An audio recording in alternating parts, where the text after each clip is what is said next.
My name is Catherine Math, and this presentation will be a short overview of my thesis work on the site of Teotihuacan in Mesoamerica.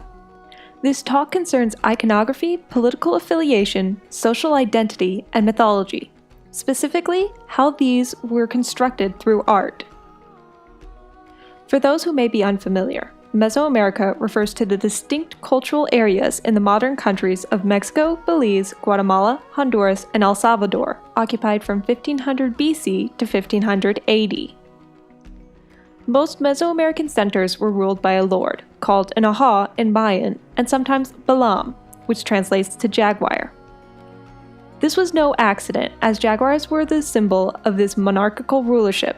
They were the metaphorical and literal kings of the natural and supernatural worlds. The exception to this iconographical canon was Teotihuacan.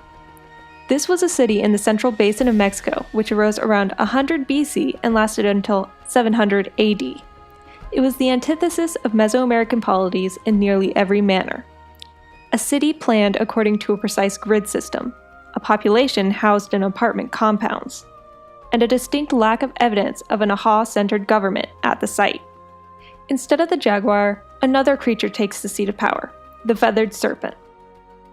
Formative period Avian-Serpents were minor deities, rarely depicted and with culturally bound forms. There is still uncertainty of what it was the god of, though it might have been a messenger between the natural and supernatural realms. At Teotihuacan, the feathered serpent was the creator and master of time, a priority in pan-Mesoamerican religion.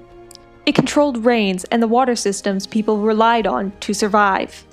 It was the emblem of the victorious warrior for a city that prided itself on its military might, and most importantly, a representation of Teotihuacan itself.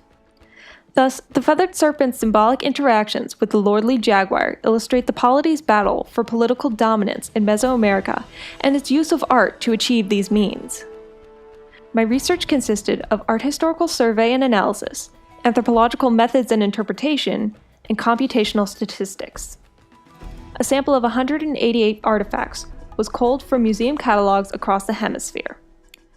They were then filed into an index to account for date ranges, and then assigned to the categories depending on what creature was depicted: a jaguar, a serpent, a composite of jaguars and serpents, or the two creatures battling each other.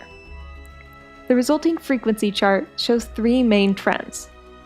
1. Before 100 BC, jaguars were the most popular animal to be depicted. 2. Serpents were depicted before Teotihuacan, but it is not until the polity comes into power that there is an explosion of feathered serpent iconography. 3. In the century before the demise of Teotihuacan, there is a massive amount of battle scenes showing jaguars and serpents in combat. To surmise, Teotihuacan did not invent the feathered serpent. However, art historical survey shows that there was little consensus at first on how the creature was to be shown, using any combination of attributes simply according to cultural convention. But after Teotihuacan came to power, a single form begins to be used across Mesoamerica, likely due to contact through war and trade. The reproduction of the Teotihuacano feathered serpent indicates clear intention and purpose in the use of the symbol at Teotihuacan and abroad. Thus, the scenes of combat created during Teotihuacan's fall from power were used to assert an ajaw's political and supernatural dominance of the rebellious polity that refused to have a lord. So what does it all mean? Teotihuacan not only had to be different, but had to show that it was different from its contemporary polities. It did this by choosing the feathered serpent over the canonical jaguar.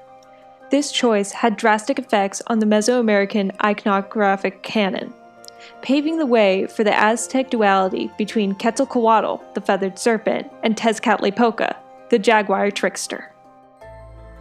This thesis has shown that there is a need to reevaluate the role of art in past societies and even our own.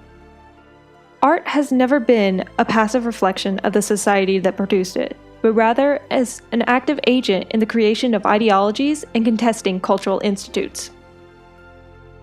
I thank you for your time. If you have any further questions, feel free to send me an email using the address below.